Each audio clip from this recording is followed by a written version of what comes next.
All right, we are live on Good Game, live on Facebook, live on Twitter. We are live on wherever this is. This is YouTube. No, not YouTube. Oh, D Live. Live on D Live. Now we're live on YouTube and Twitch, as always, is the last one. Good morning, everybody. Good morning, peeps and poops. It is another Sunday. It is another time to read the Bible for 1 hour. So let's go ahead and get started. You know what? I really need to buy a mic arm. You see how the mic hangs here? It's very annoying. Let me write that down.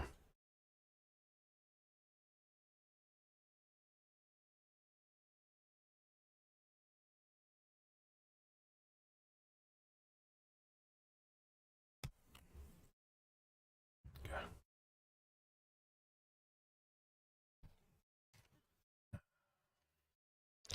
All right, so we left off right before Noah's flood.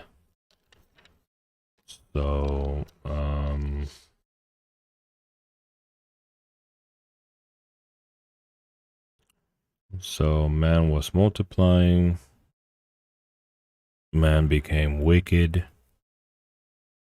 And hold on a second. Check something. There we go. So man became wicked.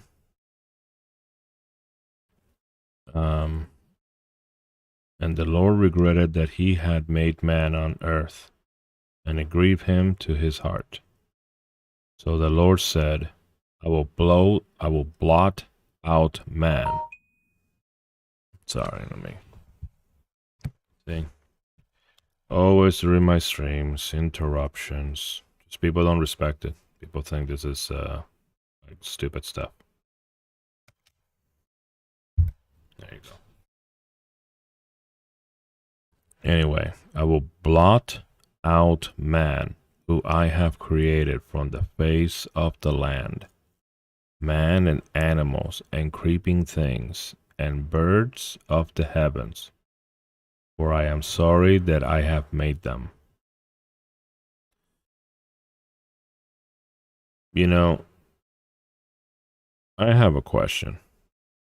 So man is the one that is corrupted, but then he's gonna blot out all the other living creatures as well.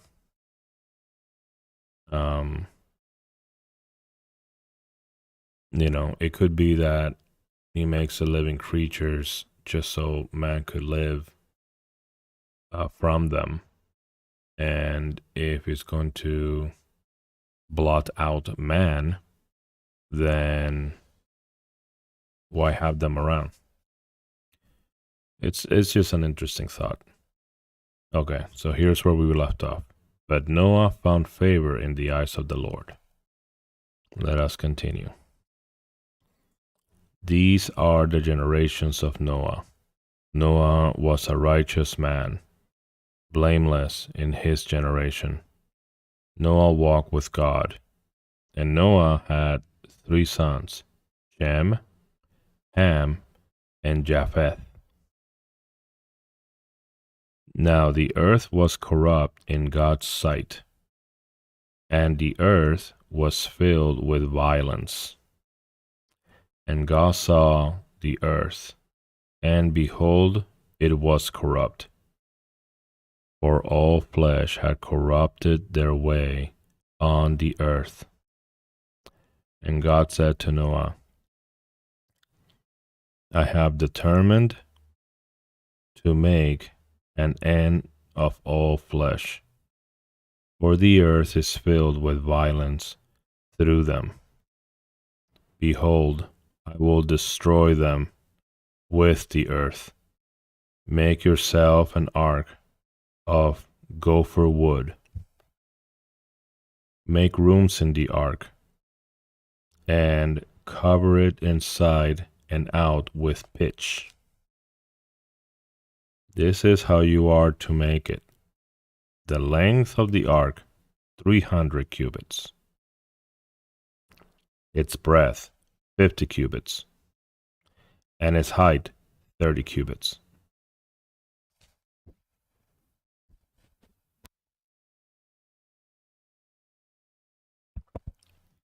Excuse me, I have to cough. Make a roof for the ark, and finish it to a cubit above, and set the door of the ark in its side. Make it with lower, second, and third decks. For behold, I will bring a flood of waters upon the earth to destroy all flesh, in which is the breath of life under heaven.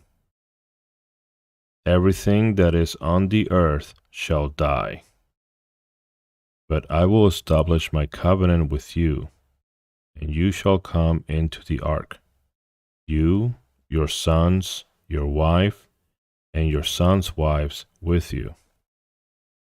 And of every living thing, of all flesh, you shall bring 2 of every sort into the ark, to keep them alive with you. They shall be male and female.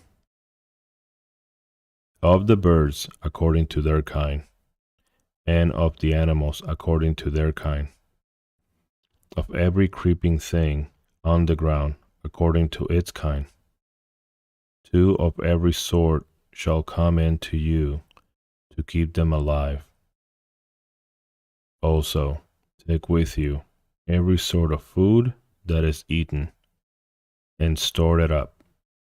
It shall serve as food for you and for them. Noah did this. He did all that God commanded him.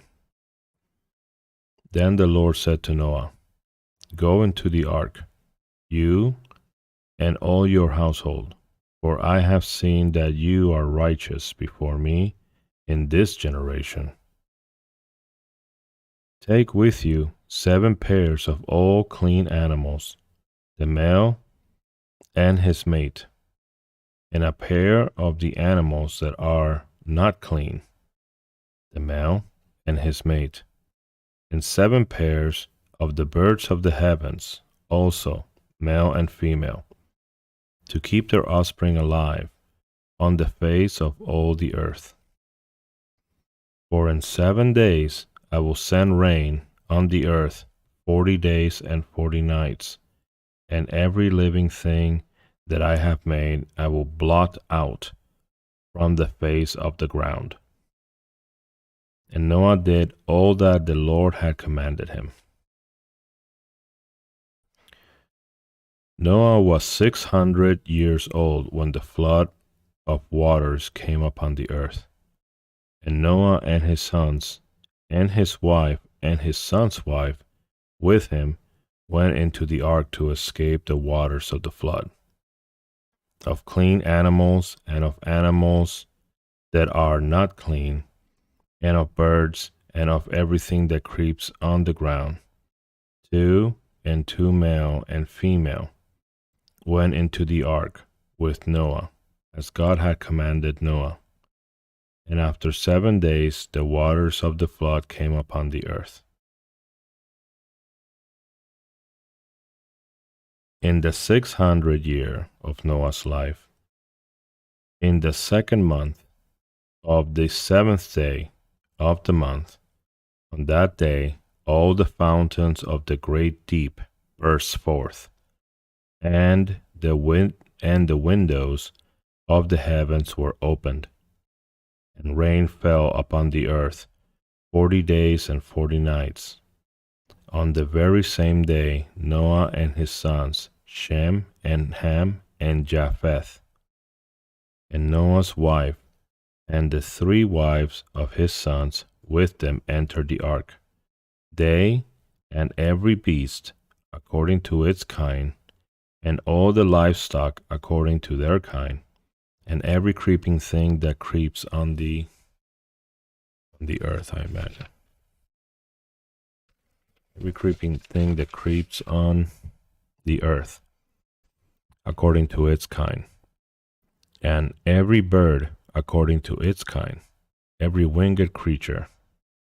They went into the ark with Noah, 2 and 2 of all flesh, in which there was the breath of life.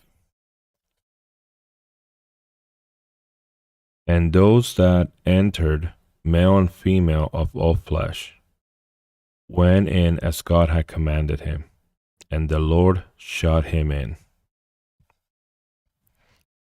The flood continued 40 days on earth. The waters increased and bore up the ark, and it rose high above the earth. The waters prevailed and increased greatly on the earth, and the ark floated on the face of the waters. And the waters prevailed so mightily on the earth that all the high mountains under the whole heaven were covered. The waters prevailed above mountains, covering them 15 cubits deep. And all flesh died that moved on the earth, birds, livestock, beasts, all swarming creatures that swarm the earth, and all mankind, everything on the dry land, in those nostrils was the breath of life died. He blotted out every living thing that was on the face of the ground, man and animals and creeping things, and birds of the heavens. They were blotted out from the earth. Only Noah was left, those who were with him in the ark. And the waters prevailed in the earth 150 days.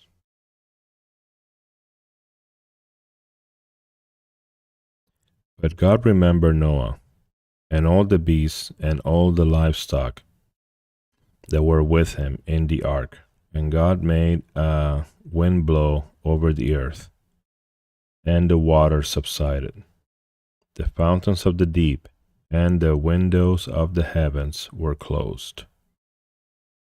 The rain from the heavens was restrained, and the waters receded from the earth continually. At the end of 150 days, the waters had abated.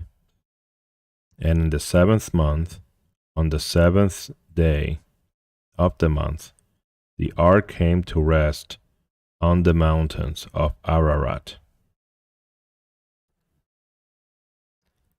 And the waters continued to abate until the 10th month.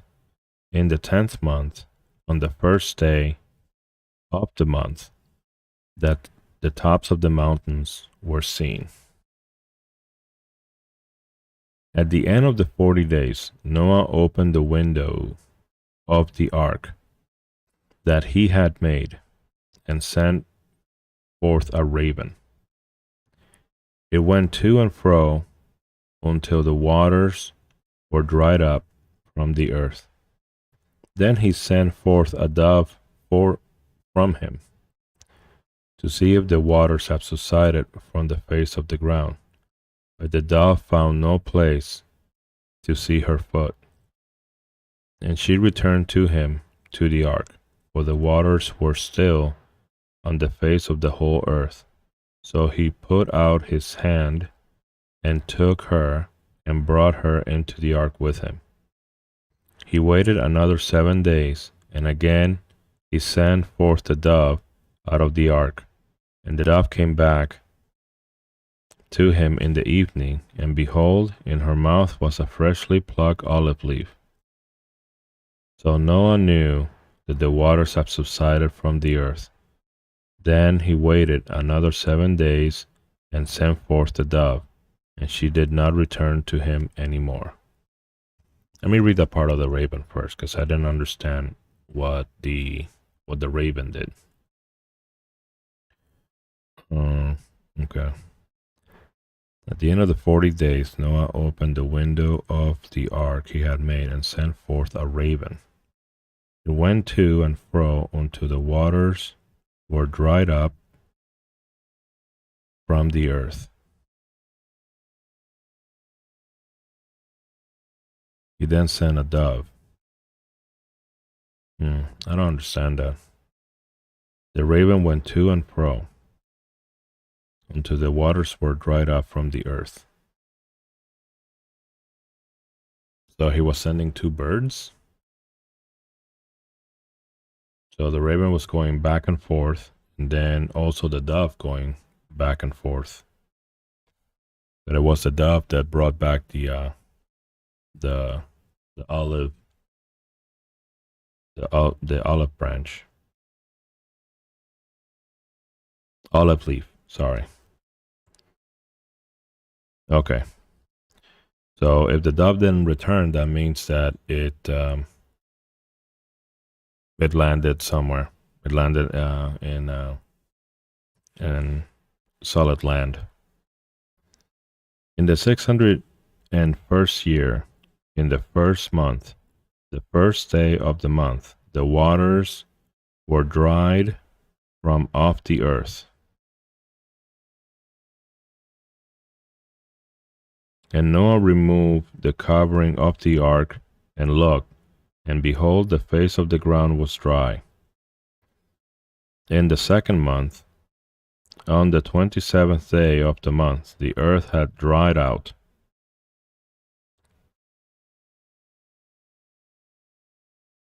Then God said to Noah, "Go out from the ark, you and your wife, and your sons and your sons' wives with you.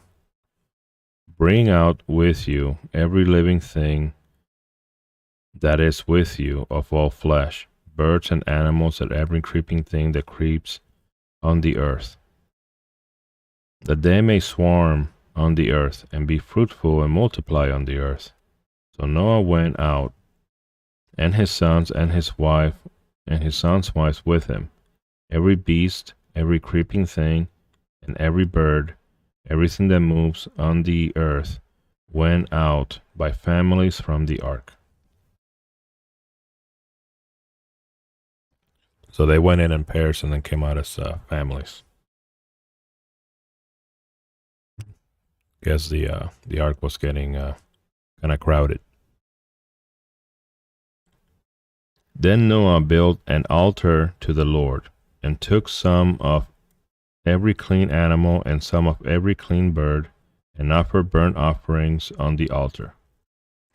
And when the Lord smelled the pleasing aroma, the Lord said in his heart, "I will never again curse the ground because of man.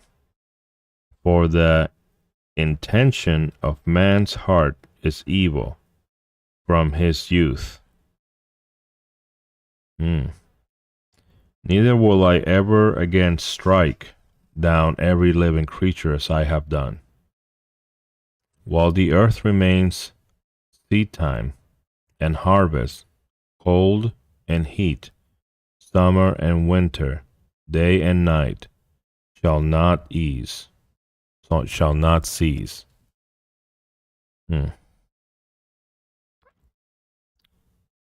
This is a very interesting sentence. I will never again curse the ground because of man, for the intention of man's heart is evil from his youth.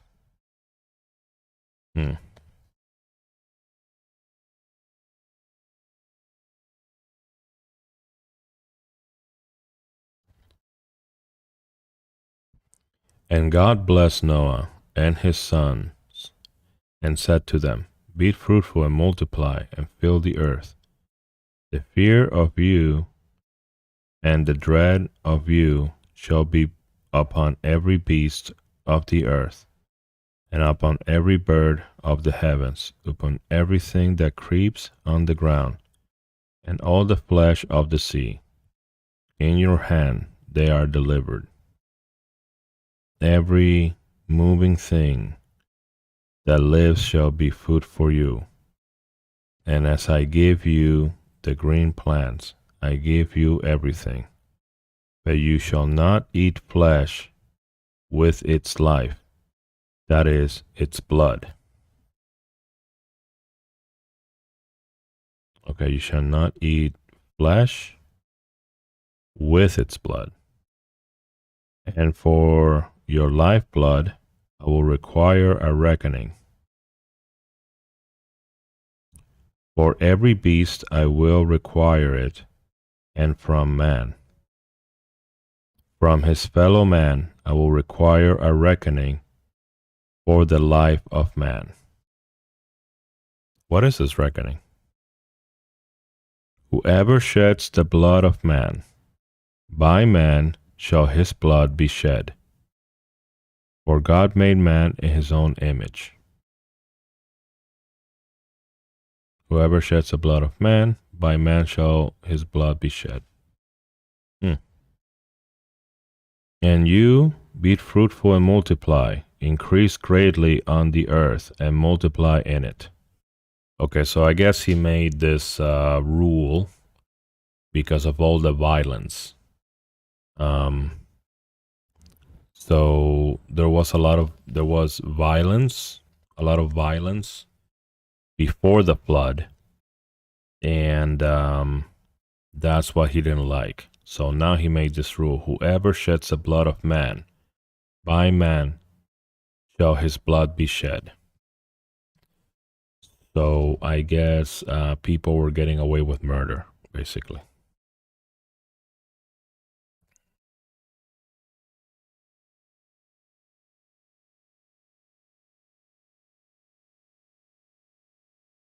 Then God said to Noah and to his sons with him, Behold, I establish my covenant with you and your offspring after you, and with every living creature that is with you, the birds and the livestock and every beast of the earth with you, as many as came out of the ark. It is for every beast of the earth I establish my covenant with you. Never again shall all flesh be cut off by the waters of the flood, and never again shall there be a flood to destroy the earth.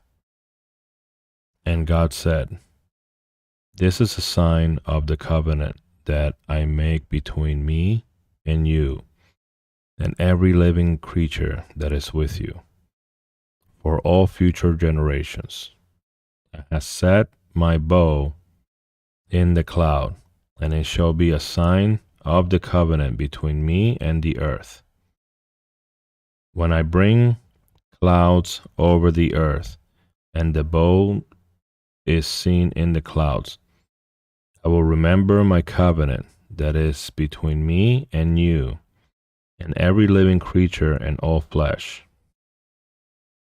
And the water shall never again become a flood to destroy all flesh.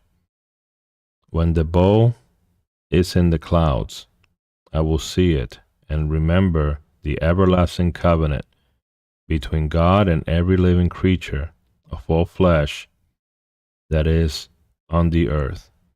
God said to Noah, This is a sign of the covenant that I have established between me and all flesh that is on the earth.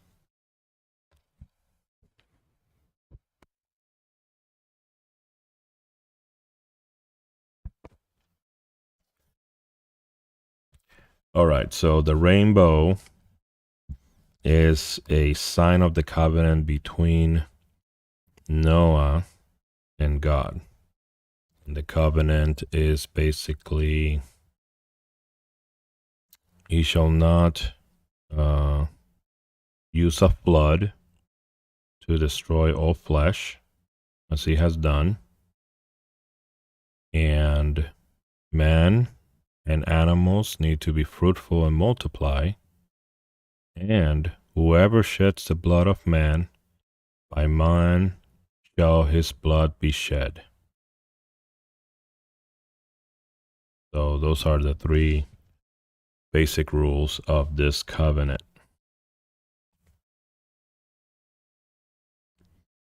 The sons of Noah who went forth from the ark were Shem, Ham, and Japheth. Ham was the father of Canaan. These three were the sons of Noah, and from these people of the whole earth were dispersed. Noah began to be a man of the soil, and he planted a vineyard. He drank of the wine and became drunk and laid uncovered in his tent. And Ham, the father of Canaan, saw the nakedness of his father and told his two brothers outside. Shem and Japheth took a garment, laid it on both of their shoulders, and walked backwards and covered the nakedness of their father. Their faces were turned backwards, and they did not see their father's nakedness. When Noah awoke from his wine and knew that his youngest son had done to him, what his youngest son had done to him, he said, "Cursed be Canaan. A servant of servants shall he be to his brothers." He also said, "Blessed be the Lord, the God of Shem, and let Canaan be his servant. May God enlarge Japheth, and let him dwell in the tents of Shem, and let Canaan be his servant." After the flood, Noah lived 350 years. All the days of Noah were 950 years, and he died.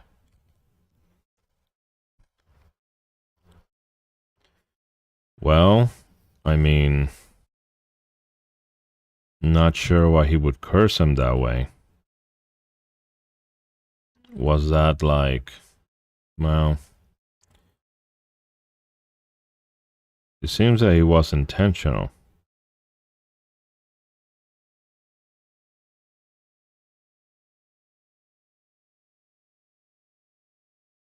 And Ham, the father of Canaan, saw the nakedness of his father and told his two brothers outside.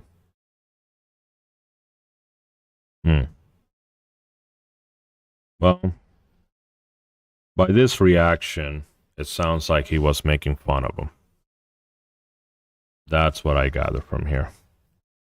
Okay, that he went and, made fun of his dad naked.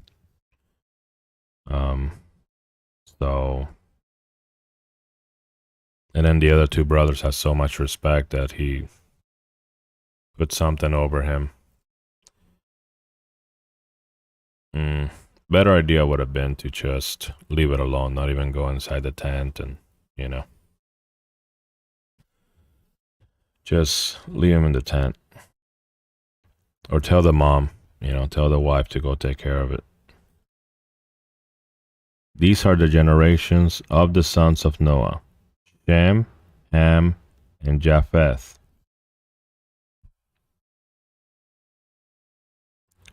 Sons were born to them after the flood. The sons of Japheth: Gomer, Magog, Madai, Javan, Tubal, Meshesh, and Tiras. The sons of Gomer: Ashkenaz, Rephath, and Torgamah. The sons of Javan: Elisha, Tarshish, Kittim, and Dodanim. For these the coastland people spread in their lands, each with his own language, by their clans, in their nations. The sons of Ham: Cush, Egypt, Put, and Canaan. The sons of Cush: Ooh, wait a minute.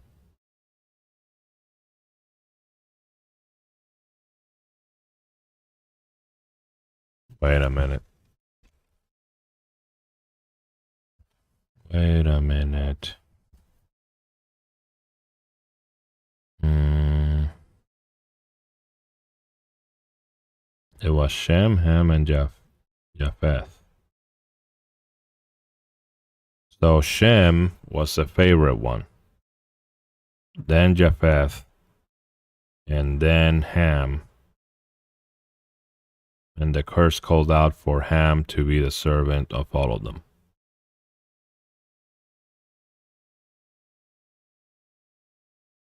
Hmm.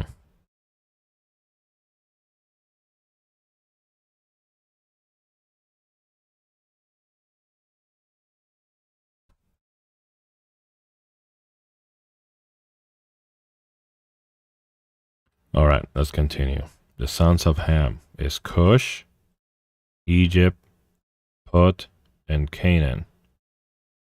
So I know that Cush, Egypt, and Put were black nations or highly melanated nations.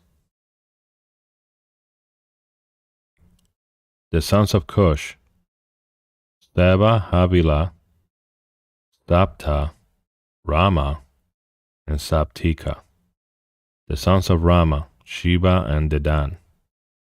Cush fathered Nimrod. He was the first on earth to be a mighty man. He was a mighty hunter before the Lord. Therefore it is said, like Nimrod, a mighty hunter before the Lord.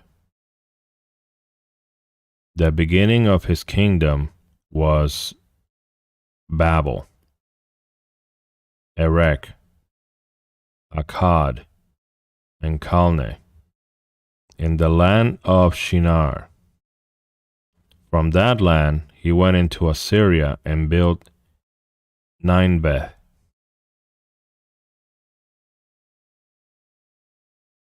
Rehoboth Ir, Calah, and Resen. Between Nineveh and Calah, that is the great city. Egypt fathered Ludim, Anamim, Lehabim, Naphtuhim, Pathrusim, Cashlusim, from whom the Philistines came, and Caphtorim. Canaan fathered Sidon for his firstborn, and Heth. Wait a minute, I thought that Canaan didn't. I thought that Canaan didn't exist yet.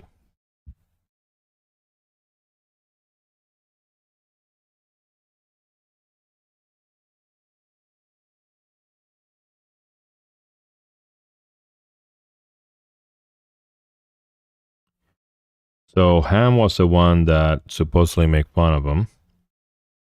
But then during his curse, he's like, "Cursed be Canaan."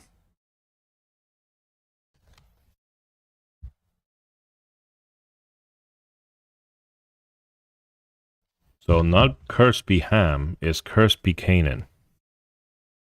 So he just cursed his son, Ham's son.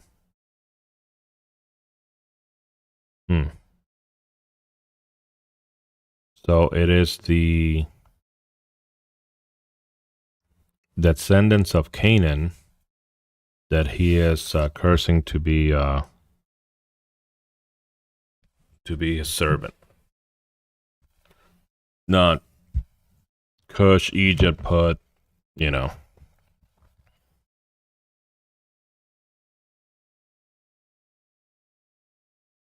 All right. Canaan fathered Sidon, his firstborn, and Heth, and the Jebusites, and Amorites, and Girgashites, and the Havites, and Archites, and Sinites. and Arvadites, and Semarites, and Hamathites. Sorry.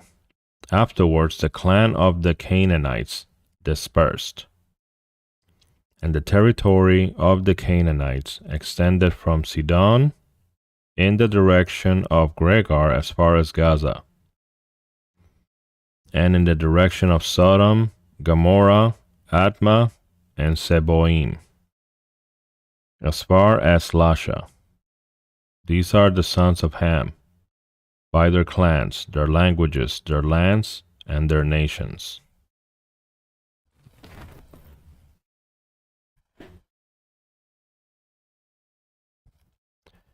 To Shem also, the father of all the children of Eber, the elder brother of Japheth, children were born. The sons of Shem: Elam, Ashur, Arpachshad, Lud, and Aram. The sons of Aram: Uz, Hul, Gether, and Mash. Arpachshad father Shelah, and Shelah father Eber. To Eber were born 2 sons. The name of the one was Peleg, for in his days the earth was divided, and his brother's name was Joktan.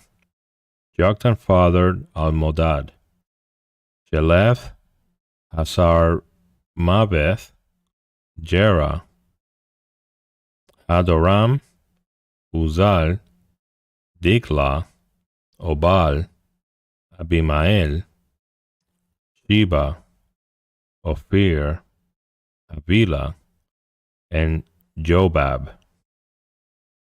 All these were the sons of Joktan.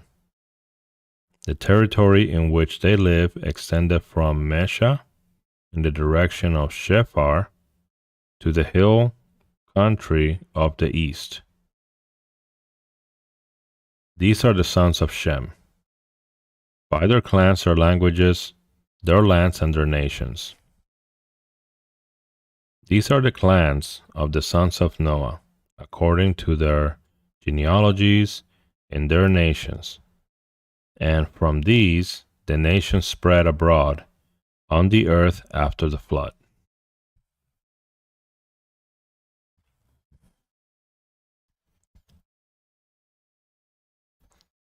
Now the whole earth had one language and the same words.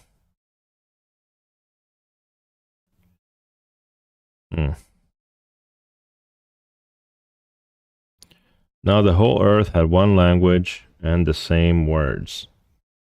And as people migrated from the east, they found a plain in the land of Shinar and settled there. People were migrating from the east.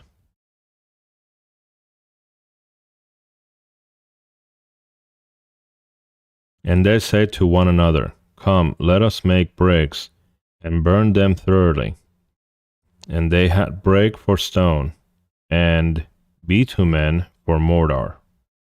Then they said, "Come, let us build ourselves a city and a tower with its top in the heavens, and let us make a name for ourselves, lest we be dispersed over the face of the whole earth."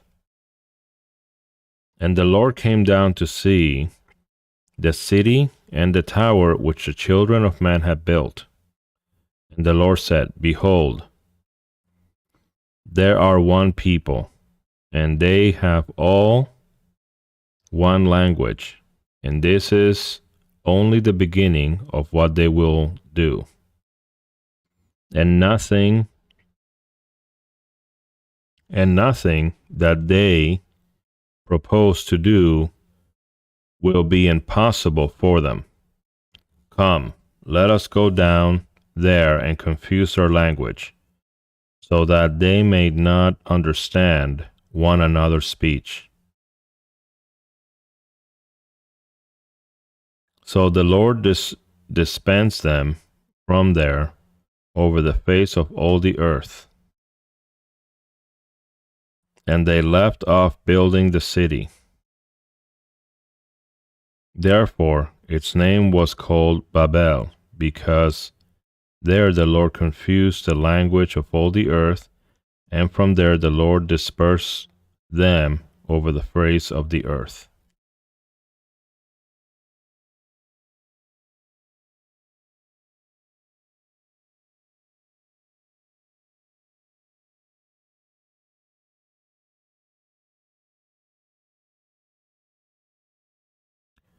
And nothing that they propose to do will now be impossible for them.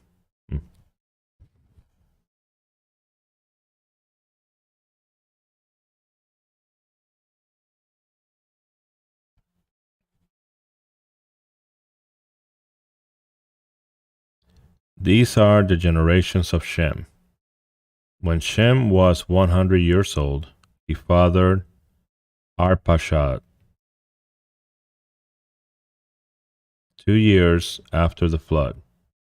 And Shem lived after he fathered Arpachshad 500 years, and had other sons and daughters.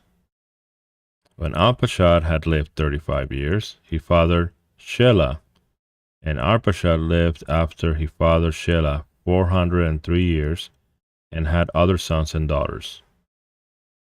When Shelah had lived 30 years, he fathered Eber, and Shelah lived after he fathered Eber 403 years, and had other sons and daughters.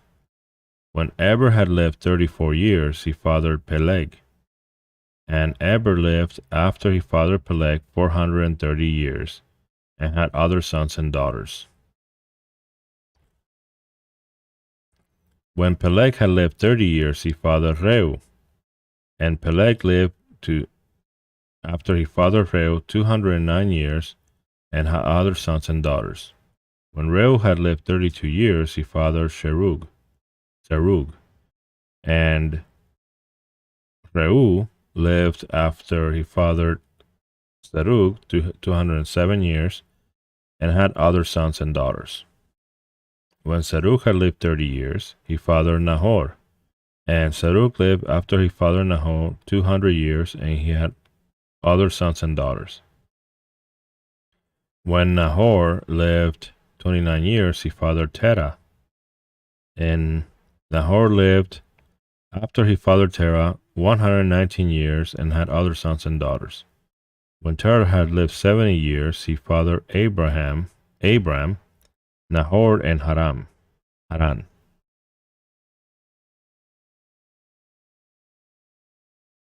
Terah's descendants.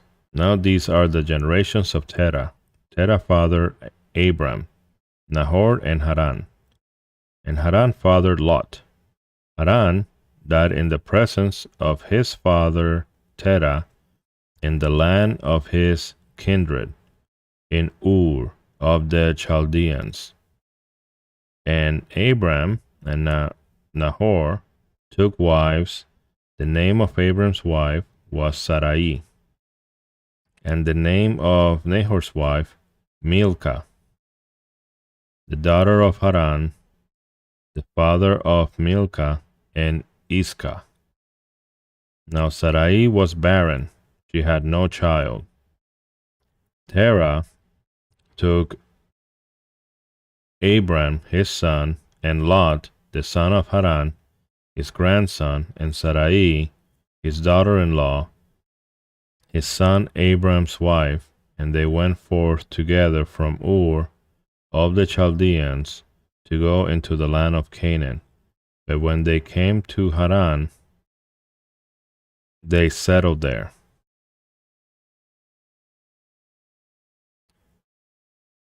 So Haran's also like a place. The days of Terah were 205 years, and Terah died in Haran. Very confusing. You're going to be naming the place, same as you're naming people.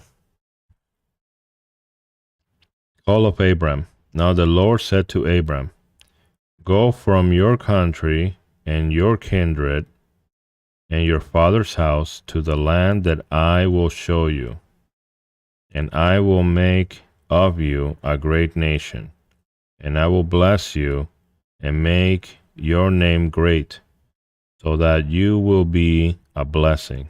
I will bless those who bless you, and him who dishonors you I will curse, and in you all the families of the earth shall be blessed.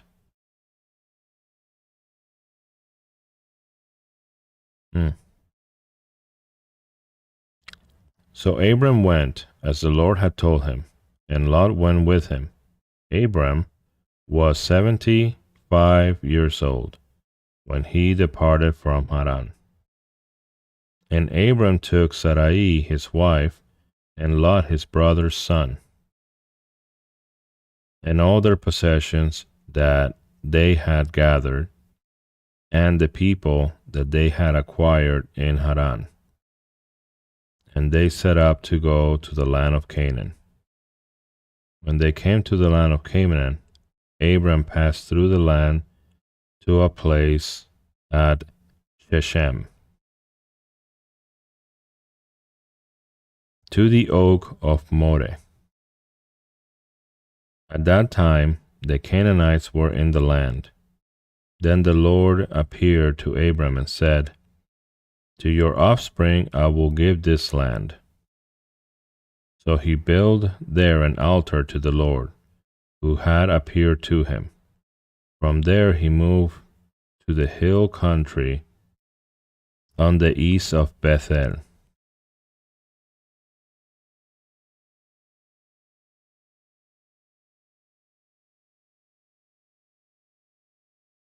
And pitched his tent, with Bethel on the west and Ai on the east, and there he built an altar to the Lord and called upon the name of the Lord. And Abram journeyed on, still going towards Negeb.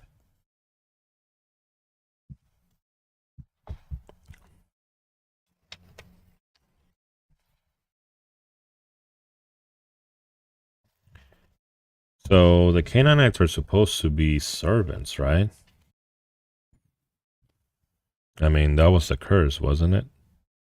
The curse of Noah. Now there was a famine in the land, so Abram went down to Egypt to sojourn there, for the famine was severe in the land. When he was about to enter Egypt, he said to Sarai his wife, I know that you are a woman beautiful in appearance. And when the Egyptians see you, they will say, this is his wife. Then they will kill me. But they will let you live. So you are my sister, that it may go well with me because of you, and that my life may be spared for your sake. When Abram entered Egypt, the Egyptians saw that the woman was very beautiful. And when the princess of Pharaoh saw her, he praised her. Pharaoh, and the woman was taken into Pharaoh's house, and for her sake he dealt with her with Abram. And he had sheep, oxen, male donkeys, male servants, female donkeys, and camels. Who did? Pharaoh? Hold on. And when the princess of Pharaoh saw her, they praised her to Pharaoh. And the woman was taken to Pharaoh's house. And for her sake he dealt well with Abram. Oh, okay. He did business with Abram. And he had sheep, oxen, male donkeys, okay, all this stuff. But the Lord afflicted Pharaoh and his house with great plagues because of Sarai, Abram's wife. So Pharaoh called Abram and said, what is this you have done to me? Why did you not tell me that she was your wife? Why did you say, she is my sister, so that I took her for my wife. Oh, he married her. Ooh, I didn't know that. Little important detail. Now then, here is your wife. Take her and go. And Pharaoh gave men orders concerning him, and they sent him away with his wife and all that he had.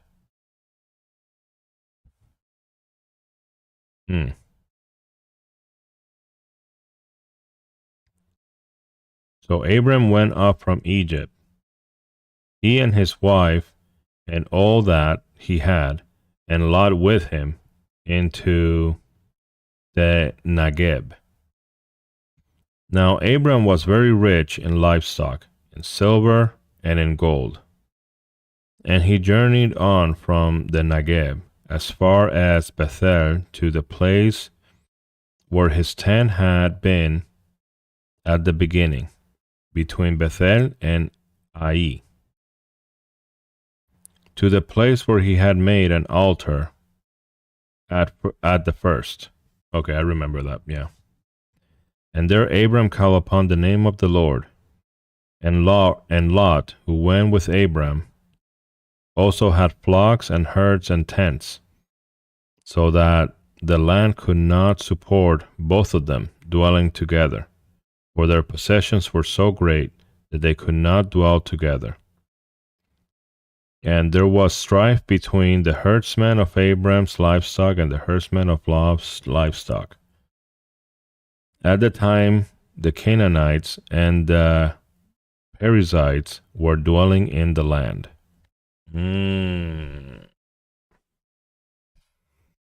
The plot thickens.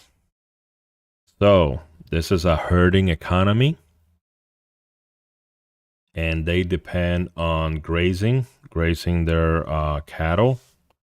And if your herd is too large, you're going to have all these shepherds, take care of your herd. And it becomes too large, not enough space because of the nature of their industry, which is cattle herding, shepherding, you would say. So not enough space, there's going to be some conflict for land. I remember Genghis Khan also, that was one of his motivations, was to conquer good grassland for his horses. I remember that.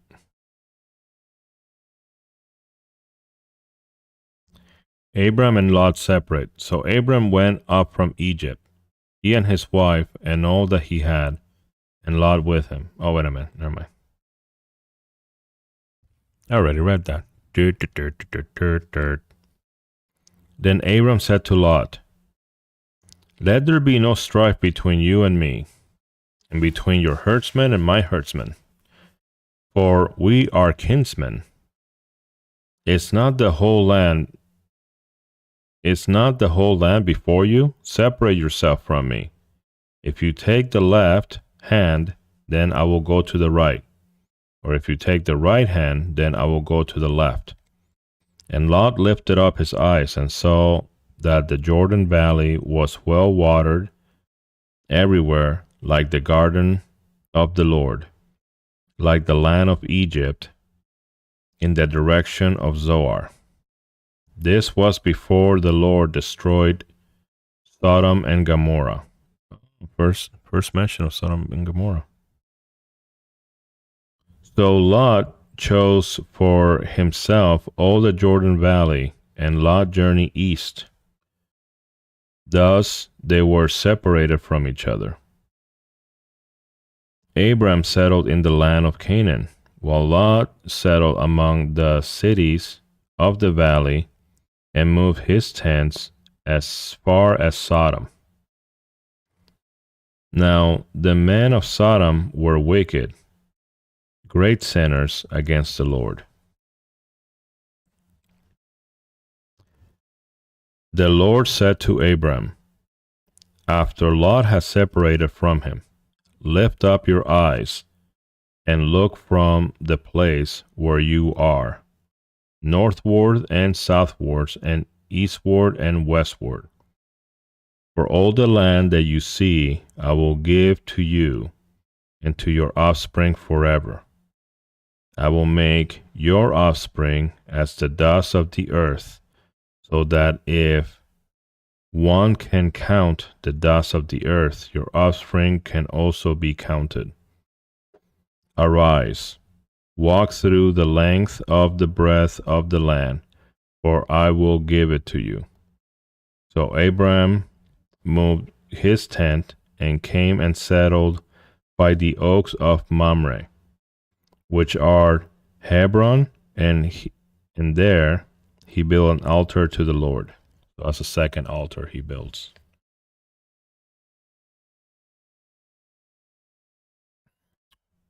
In the days of Amraphel, king of Shinar, Arioch, king of Elasar, Chedorlaomer, king of Elam, and Tidal, king of Goim, these kings made war with Bera, king of Sodom.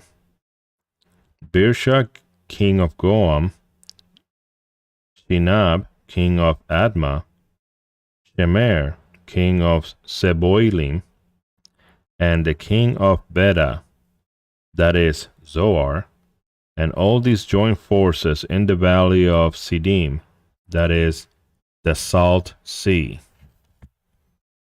12 years they had served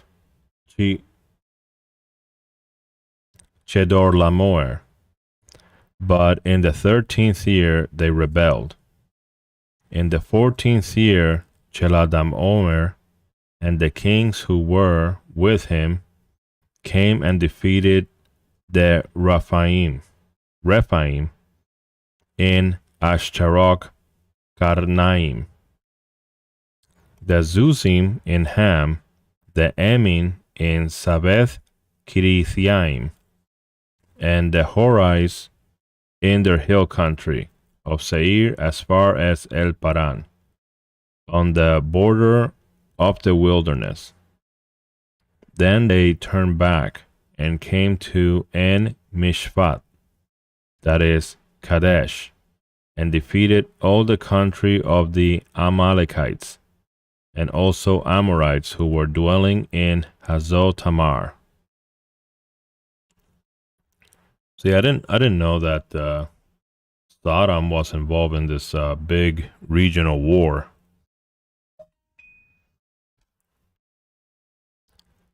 Then the king of Sodom, the king of Gomorrah, the king of Admah, and the king of Sebolim, and the king of Bela, that is Zoar, went out and they joined battle in the valley of Siddim with Chedorlaomer, king of Elam, Tidal, king of Goim, Aphrael, king of Shinar, and Arioch, king of Elasar, 4 kings against 5. Now the valley of Siddim was full of bitumen pits, and as the kings of Sodom and Gomorrah fled, some fell into them, and the rest fell to the hill country. So the enemy took all the possessions of Sodom and Gomorrah and all the provisions and went their way. They also took Lot. Oh, that's right, he was living by there. Oof. They also took Lot and the son. They also took Lot, the son of Abram's brother, who was dwelling in Sodom, and his possessions, and went their way. The one who had escaped told Abram, the Hebrew, who was living by the oaks of Mamre,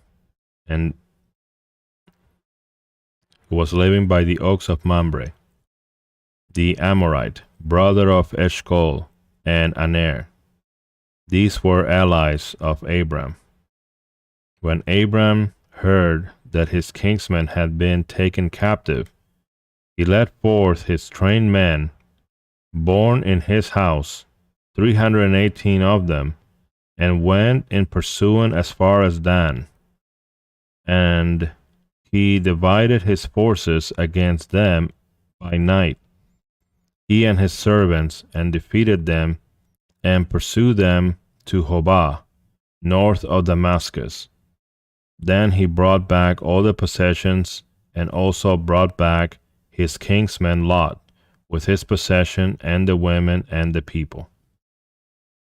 So, Abram, not a mere shepherd. If you're going to pull something like this, have 318 people, okay, they had to be already like, specially trained, like military, training in war, basically. Which I guess it makes sense if you're going to be settling in somebody else's land, you're going to need protection, like professional protection, right? So, but yeah, this is very interesting. I did not know about that. Okay, so since this is where we leave, what I'm going to do is I'm going to use a little sticky note, okay, to mark where we left. I'm going to put right there. Right above the sticky note. We're going to leave with Abram blessed by Melchizedek. Melchizedek. Man, these Hebrew names are, obviously not all Hebrew names, but just non-English names are kind of hard to pronounce. Okay, we're just going to go ahead and leave it there. This is very interesting.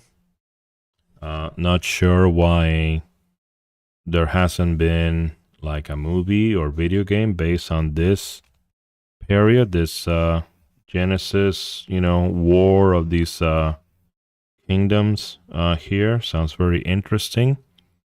Just this few paragraphs, that could be seasons and seasons of a show. Okay? Seasons and seasons of a show, or like a really long video game, like 40, 60 hours. Okay? Or maybe even like a real-time strategy or something. So, and this is before the fall of Sodom and Gomorrah. This is just, as far as this account, Sodom and Gomorrah were wicked, but I don't know about the other kingdoms, but they were all fighting together and stuff. So that's very interesting. Anyway, all right, guys, thank you so much for showing up. You guys have a great Sunday. I will. I'll try to stream. I want to stream today. I want to stream some Fortnite and some play to earn. Some of these are play to earn games. I get started on that. So we'll see how it goes, and then tomorrow we'll have Ring Fit Adventure. Yesterday I just had a really bad day, and I just I just didn't come through with a Ring Fit. So, but I know it has to be done. I already tried procrastinating, for many, many years. So it's something that has to be done. I got no choice, really. So, but yeah. And so you guys have a lovely Sunday. And if I don't see you, don't forget to take care of your business. And I'll see you next time. Peace out.